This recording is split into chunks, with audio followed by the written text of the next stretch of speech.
Почитувани, добар ден. Ги следите вестите на Канал 8.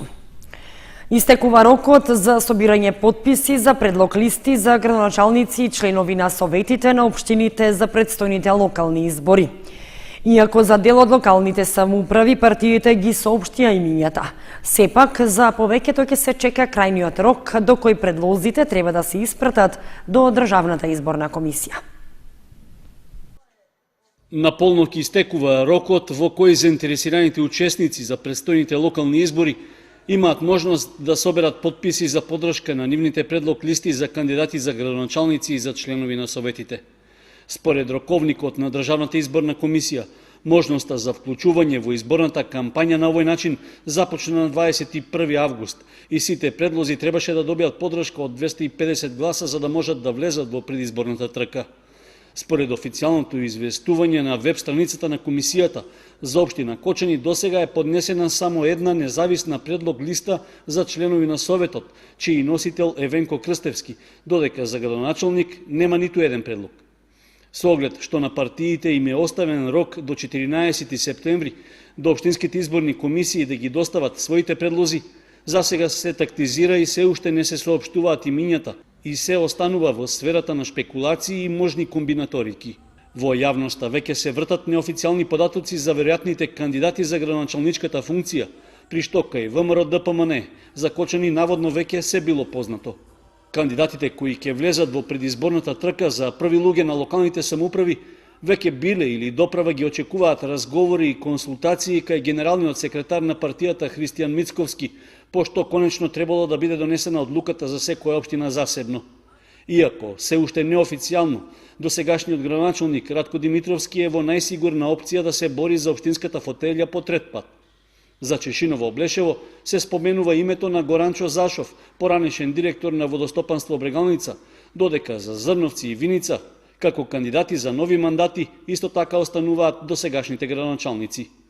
Што се однесува до СДСМ пак, и таму состојбата се уште сосема не е расчистена, па во опција остануваат по неколку имиња.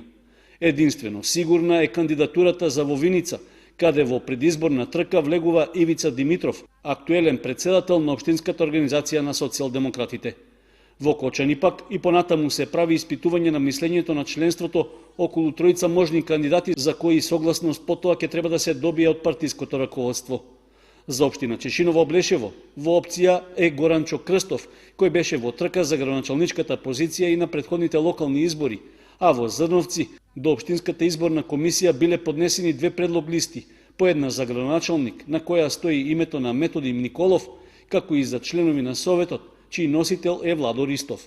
Официјалната потврда за прифатените предлози Државната изборна комисија треба да ги соопшти до 16 септември, а еден ден подоцна треба да започне постапката за ждребување за редоследот на гласачкото ливче. 290 правачиња во Кочани за прв пат седнаа во училишните клупи. Започна од новата учебна година, а основните и средните училишта подготвено ги дочекаа учениците. 290 правачиња во сите 5 основни училишта во Кочани од денеска седнаа во училишните клупи. Се очекува до крајот на септември бројката на правачиња да се зголеми за уште 10 или вкупно 300. Со внатрешните прераспределување на наставниците во училиштата се направиле напори намалувањето на бројката на ученици да не влијае на намалување на бројот на наставниците, односно да нема технолошки вишок. Учениците од погорните оделенија за правачињата приредија приредба, а нив ги поздрави и раководството на училиштето.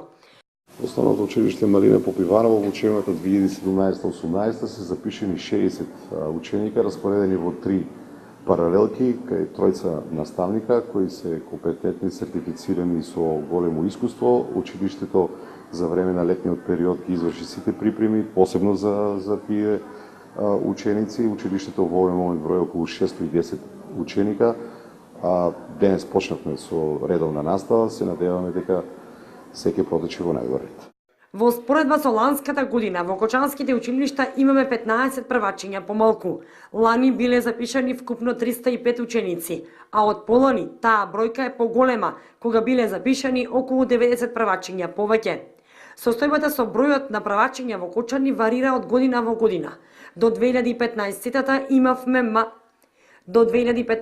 имаше мал тренд на зголемување, а во последните 3 континуирано опаѓа.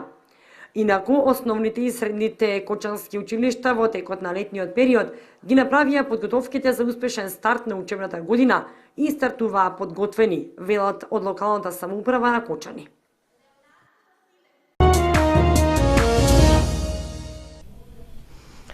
Ке се унапреди квалитетот на живот на пензионерите и ќе бидат покачени пензиите, рече министерката за труд и социјална политика Мила Царовска на средбата со пензионерите во Кочани. Министерството за труд и социјала ќе се заложи пензиите да бидат усогласени со животните стандарди на пензионерите. Мила Царовска, министерка за труд и социјална политика на средбата со пензионерите спортисти во Кочани, обраќајќи им се на присутните, ја истакна заложбата на Министерството за труд и социјална политика за унапредување на квалитетот на пензионерскиот живот во повеќе сегменти од живењето, како и за покачување на пензиите и нивно осогласување со животните трошоци на пензионерите. Рече министерката за труд и социјална политика Мила Царовска на средбата со пензионерите на отворањето на пензионерската олимпијада, чиј домаќин беше Кочани. Токму на последниот состанок утврдивме дека бањската рекреација и лекување треба да проложат во Македонија и ние си го земавме тоа како обврска. И во моментов тече имплементација на проектот, ние и за 2018 година ќе има средства да овој проект проложи понатаму. Исто така се обврзавме согласно законот да ги почитуваме пензионерите и растот на платите и растот на трошоци за живот да се усогласува со пензиите 2 пати годишно и владата секогаш на крајот на годината согласно кондицијата на буџетот и растот на буџетот да исплатиме дополнително покачување до сите пензионери. Како Министерство за труд и социјална политика, додаде Царовска, ќе може да ги поттикнат и другите институции, како Фондот за пензиско, Фондот за здравствено осигурување и Министерството за здравство заеднички да донесат одлуки и во другите сфери на живење, што ќе значи унапредување на квалитетот на живење на пензионерите, како и воведување патронажна служба во домовите на пензионерите. Локалната самоуправа на Кочани планира во наредните 12 месеци да потроши електрична енергија во вредност од над 100.000 евра. Рокот за јавниот повик веќе тече и трае до вторник.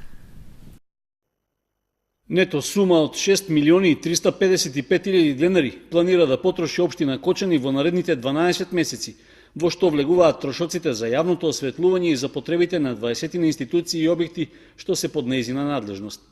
Во списокот на електрични броила, за кои потрошената струја се плаќа од општинскиот буџет, влегуваат објектите на двете средни и 6 основни училишта, на противпожарната единица, спортската сала, градскиот стадион, етно куќата и други простории со помала површина.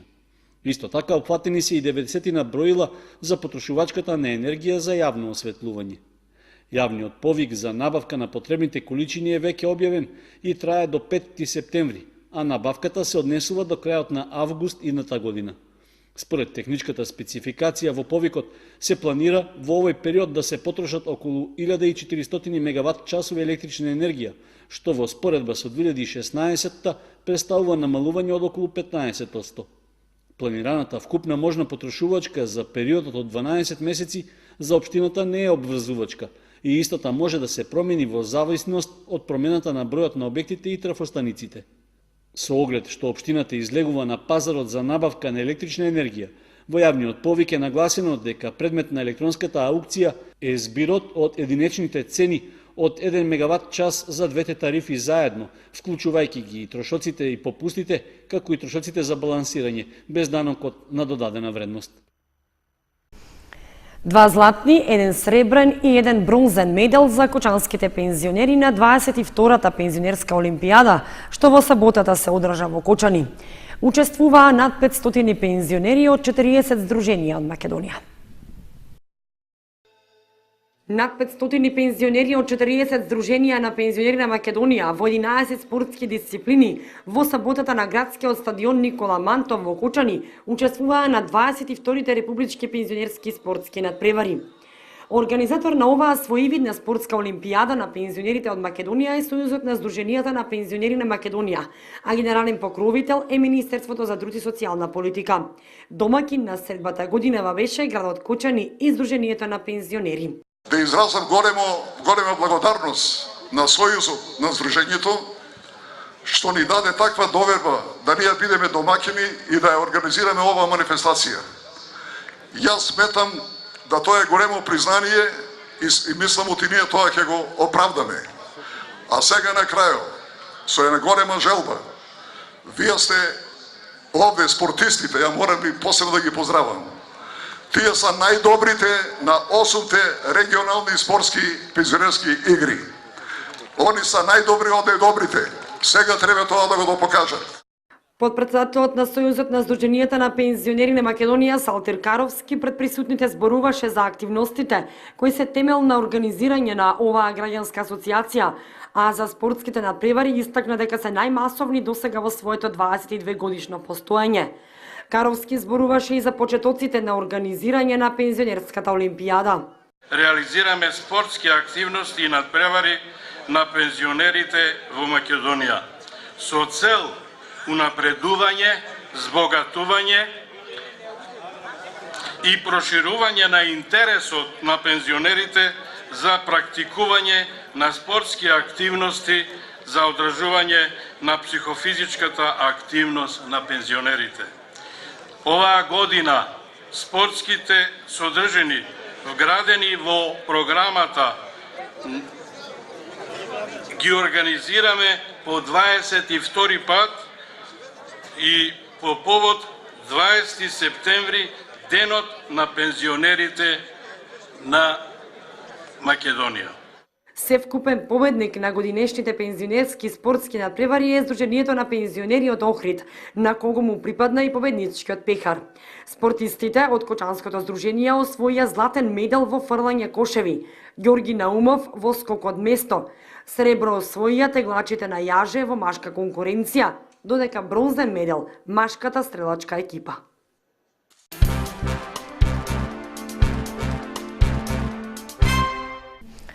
Неделата, поголемиот христијански празник Успение на Пресвета Богородица со света божествена литургија беше одбележан денот на осветување на манастирот посветен на Свети Васили Велики на Пониква.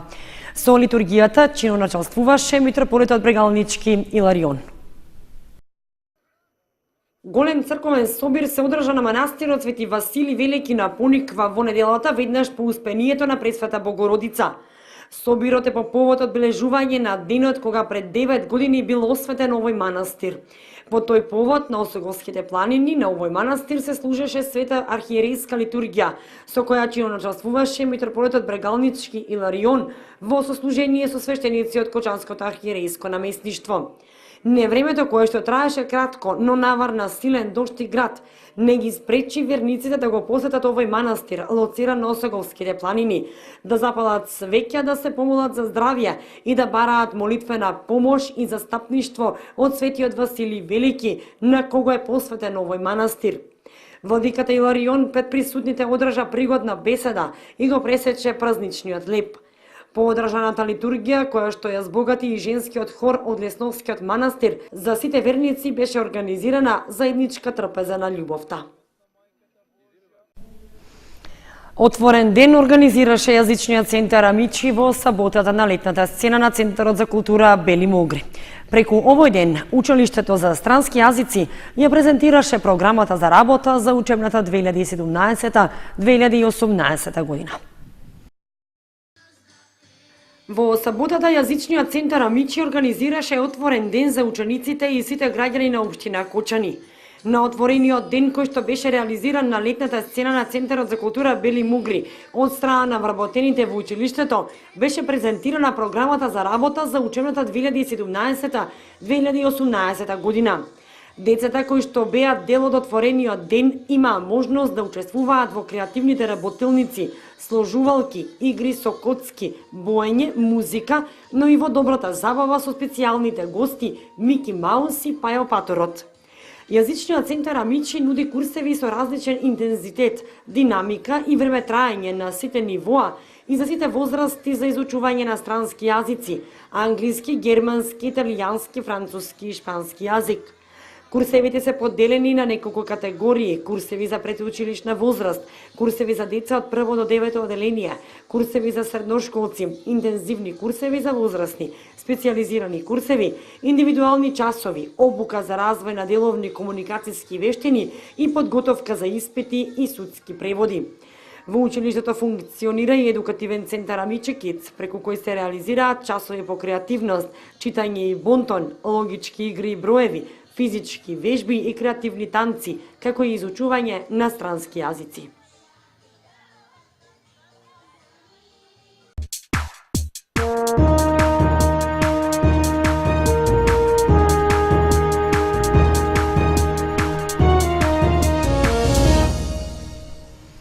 Следува информацијата од спортот. Викендов започна првенството во првата фудбалска лига за жени. На гостувањето во Струмица против Тиверија, екипата на женскиот фудбалски клуб Кочани остана без бодови после поразот од 6:0. Почетокот на новото првенство во првата фудбалска лига во женска конкуренција не им донесе радост на представничките од Кочани. Нашата прволигашка екипа доживеа сериозен пораз од 6:0 на гостувањето во Струмица против одличните домакинки од тимот на Тиверија. Со високата победа, струмичанки уште на самиот старт на првенството најавуваат дека ќе бидат сериозна конкуренција во борбата за шампионската титула, без оглед што лигата, која сега брои 12 екипи, е многу посилна во однос на минатогодишното првенство. Екипата на женскиот фудбалски клуб Кочани на надпреварот во Струмица била оставена без шанса да направи нешто повеќе од чесен пораз, а сигурни стрелци за Тиверија биле домашните фудбалерки Дервиши, која постигнала 3, Димовска 2 и Карпузовска 1 гол. Во наредното коло нашата екипа ќе биде домакин, а на стадионот Никола Мантов ќе ја пречека другата екипа од Струмица, спортски центар Истатов, која исто така годинава најавува дека ќе се бори за врвот. Потврда за тоа е што струмичанки во првото првенствено коло на домашен терен ја совладаат цврстата екипа на Борец од Велес со резултат 10:4. Што се однесува до бројот на постигнати погодоци, пак рекордот на стартот од ова првенство го држи минатогодишниот шампион Драгон 2014 од Скопје, кој на гостувањето во Каменица ја победи домашната екипа дури со 17:0.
Почитувани, тоа беше се што ви подготвивме за ова понеделничко издание на вестите на Канал 8. Имајте пријатна вечер. Довидување.